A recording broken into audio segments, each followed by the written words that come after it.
تا خەباتکار و شەهید مشعل تەمۆ بکەن ئەمێ بەرەی خوا بدن کامپا دۆمیز یا پەنابەرن ڕۆژاوای کوردستانê ku niha Fadî Merî berpirsê ofîsa peywendiyên giştî ya şepêla pêşroja Kurd li Sûriyê êb awayekî zindî li merebe. Kak Fadî dem baş. Dem baş. Kak Fadî wek kesayetek ji nêzik ve te kar û xebat li gel şehîd Mişal Temo kiriya wek kesekî serkirde di Partiya Şepêla Pêşroja Kurd de têjmera çi behsa kesayeta şehîd Mişal Temo bike xebata wî tu çi dixwaze wê ser? Belê destpêkê de dem baş û em spasiya Rêbaz News dikin ku ev derfet dama Sedr Ehmel gorna şehîd Mişal Temo bê her wiha gornan Nûreddîn Zaza bê بۆ ئîro وەک hûn tev dizanin bîranîna wan heye û em silametiyê her wiha ji Zahîda Reşkîloran dixwazin û Marsêl Mişal Temo got wê bûyerê de birîndar bûn û heta weka vê kelîkê xwe mualece dikin ji bo wê bûyerê de bi Pakrewan Mişal Temo re hatin birîndarkirin. Bi rastî شهید مشعل تمو کەسێک دەهاتە ناسکردن کەسێک وڵات پارێز بوو نیشتیمان پارۆر بوو کاریزمێک کوردی بوو کەسێک ئازادی ji بۆی gelê Sûrî bi tevahî dixwest û taybet miletê Kurd li Kurdistana Sûrî yek ji opozisyona rejîma Esed a istibdadî diktatorî bû êgo cimî mumaresatê xwe derheqî miletê Kurd de istixdam dikirin û taybet miletê Kurd ji ber vê yekê Pakrewan Mişal Temo wek li cem rejîma Esed dihat kesek nerînê wanê necûdabûn ji vê rejîmê ew wek dibêje esasekî cem vê rejîmê hebû çi kesekê wek Pakrewan Mişal Temo destê vê rejîmê hatin tasfiye kirin. Yek ji kesê muaridê rejîma Esed bû bi gelek hevalê xwe re êgo dixwestin ev rejîm bihelweşênin ji bo vê rejîmê berî Mişal Temo werê tîrol kirin rejîmek dihate naskirin berpirse îro diber çi hetî serê miletê Sûrî bi tevahî ev rejîm berpirse. Fadî min dixwest pirsekê ji te bikim. Te ji nêzik ve kar li gel şehîd Mişal Temo kiriya min dixwest behsa kesayeta wî bikim. Tu ji nêzik ve çi ser kesayeta wî dibêjî? Ez Kak Elî ez piştî şehîd Mişal Temo şehîd ketiye ez tevlî Şepêla Pêşroja Kurdî li Sûrî bû. Belê. Başa min dixwest pirsekê dî arasteyî bikim. Ji ber çê Mişal Temo şehîd Mişal di wê dema hestiyar de hata terorkirin. Bi nerîna te ji bo çê Mişal Temo bixwe? Berê ji xwe gava şoreşa Sûrî dest pê kir wek çawa Şêx Meşûq el-Xizanewî hat tîrolkirin bi destê rejîma Esed 2008 de ji bo hûn tev dizanin şehîd Meşûq el-Xizanewî karî bû xortê Kurd ceda Kurdî de bidê hevdû dijî vê rejîmê azadiya gelê Sûrî dixwest wek çawa Pakrewan Nisreddîn Birhek xwediyê gotina heqiyê wek metirsiyê li ser vê rejîmê bi wek çawa dûrkirina ew zindandkirina Behzat Dorsên ev kesê halo welat parêz metirsî bûn ji ber vê rejîmê ev vê rejîmê dixwest diva kesê welat parêz tasfiye bike û piştî ev kesê welat parêz ev ê gomednav kirin hatin dûrxistin bi rastî rejîma Esed azad bû deverê Kurdî de tiştê dixwest rejîma Esed bi destê Kurda bêne berî 50 salî tiştê dixwest diva 10 salê hayî de bi destê bi deverê Kurdî û ser miletê Kurd pêkanî. Mişal Temo bi rastî kesek ev rejîma Esed qebûl nedikir ev mumaresat û zilm û zora vê nîzamê ser miletê Sûrî bi tevahî û ser مڵەتێ کورد بگشتیش بەر vêyekê dixwest azadiya gelê Sûrî tevayî û azadiya miletê Kurd ji ber vêyekê Şehîd Mişal Temo hat tîrolkirin. باشە کاک فادی ئیرۆ نه ساڵ لەسەر تەرۆرکردن شەیدبوونا شەید مشعل تەمۆرە دەرباس دەبن ئەو پارتیاک و دامەزراند پارتیا شەپێلا پێشە ڕۆژە کورد لە سووریێ نەها بەرێوێنە بە کوردڤەچێ کاک فادی بەلێشخوا ئەم 2050 دا پاکەرەوان مشعل تەمۆ شەپێلا پێشە ڕۆژە کوردی سووری دامەزران ئەم ژ وەک پارتیک ji دهندروی انجمانا نیشتیمانی کوردی دا سووری ئەم کارێ خۆ دکرد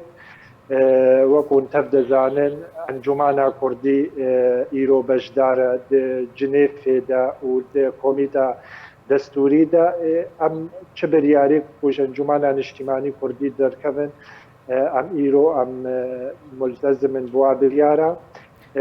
ون تەف دەزانن ئیرۆ دانوستاند کاک فادی ئەگەر دەنگێم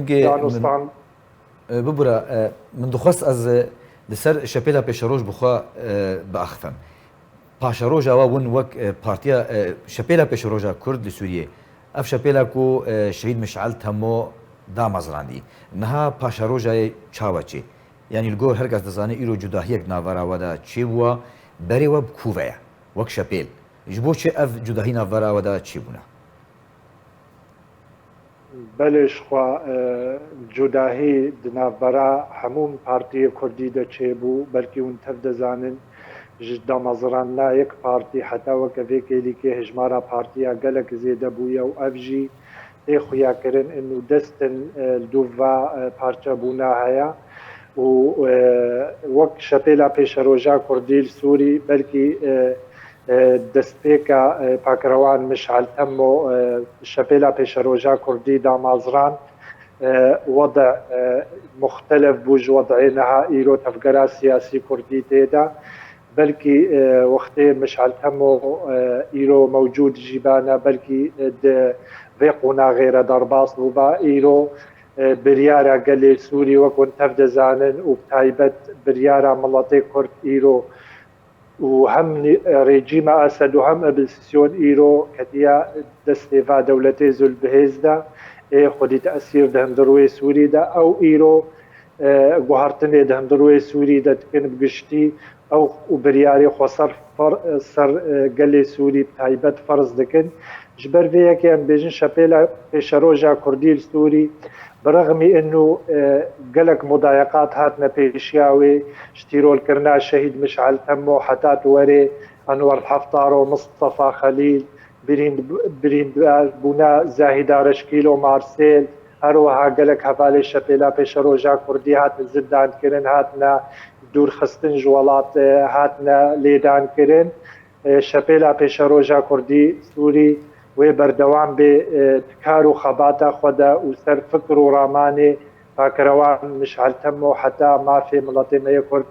cîbcî werê dihindurwê Sûriya pêşeroj da Sûriyek wek hevî teedudî medenî cihê hemû pêkhatiyê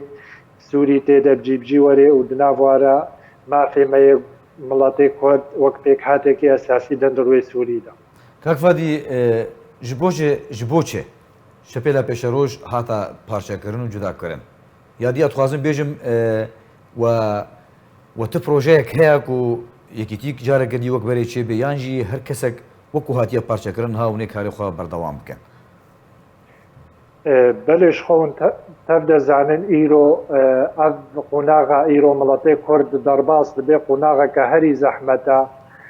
وەک چاوە gelek deverêmeyê Kurdî çûn Efrîn û Girêspî û serêka heniyê û gelek deverêmeyê dî jî di metirsiyê de ne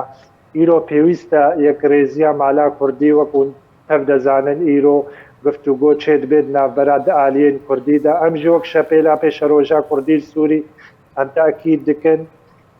em amade ne ji yekrêziya şepêla pêşeroja Kurdî Sûrî re çi alî bê ne tenê şepêla pêşeroja Kurdî Sûrî çi partiyê dîbin em amade ne komyekîtîkê çê bikin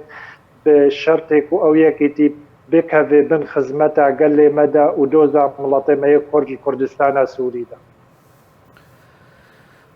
کاک فادی من دخواست زاهیدا رشکیلۆژی براسی بەشداری بکەم لێ من نامەژێر شاند نامە من نەڤەگەران سلاێ مەژێرەژی هەنا و بە شەهیدا زندی ئیرۆ هاتیان ناسکردن ئەوژی لەگەل لە شەید مشعل تەمۆ وێ بێریدا بەشدار بوو ژهنگی بە حتاوەکەنا ژێری بەری نە ساڵا من بریندارە ڕاو شاوێژی نەخۆشە حتان هاات بێژن گەلک گازم دێن وێژین هەبوون gelek çalakvanjî behsa wê torên civakî de dikin. Min dixwast ez wê jî beşdarkim lê birasîl min nevegeran. Slavê me jê re jî hena. Kak Fadî tu çi nameyê dixwazê di vê bûneyê de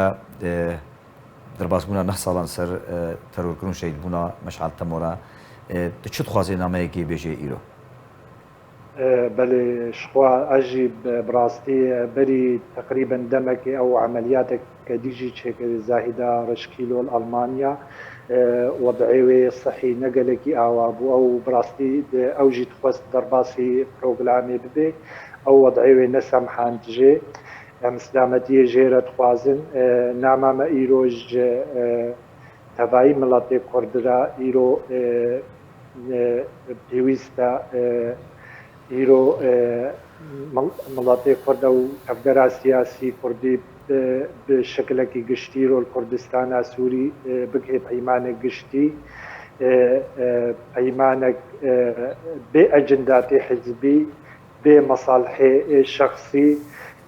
ئەم مەسلحەتا مڵاتی خوا دۆزا مڵاتی خوا دەینن بەرجعێ خوا ji bo qonağa em tê re derbas dibin qonaxeke herî zehmet e ev parçebûna îro tevgera siyasî Kurdî tê re derbas dibe bi rastî dihêlê îro doza miletê me lawaz bibe li hember radewletê Zülbihêz. Sed rehmel gorna şehîd Meşal Temmo hêviya me ji Xwedayê mezînî mihrevan heye. هەموو پاکروانی کورد و کوردستانی و تایبەت پاکروان مشعل تەمۆ دلۆڤانیا خۆشا بکە جهێوی بەهشتیا برین بێ نەمرین ji بۆی پاکروانی شۆرەشا سووری و تایبەت پاکروانی کورد و کوردستانی و مشعل تەمۆ ئازادیە تەڤایی گرتیەمەین سیاسی خوارزن سەرکەوتن ji بۆی دۆزا مڵاتێمەیە کورد. بەێ ئەمژی بهێڤینە و ون وەک شەپێلا پێشەڕۆژە کورد vەگەرن وەک بەرێ لاشک وەکو خۆستەکە بهترە ئالیگرێن وەرە ئەم بێژن کەسین گۆژ وە حەز دەکەن دخوازن دیسەون vەگەرن یەک پارچە ئەمژی هێڤینە و شەپێل vەگەرە شەپێلا و وەک شەید مشعل تەمۆ دامەزراند و هێڤی ون تێدا هەبوون ئەمژی بهێڤینە و vەگەرە وەکە بەرێ فادی مەرعی بەرپرسی ئۆفیسا پەیوەندیتین گشتی یا شەپێلا پێشەڕۆژە کورد لە سووریێ مەرە لە ji kampa domîz ya Penaberin Rojavayê Kurdistanê beşdar bûyî de vê xelekê de em gelekî spasiyat dikin. Spas.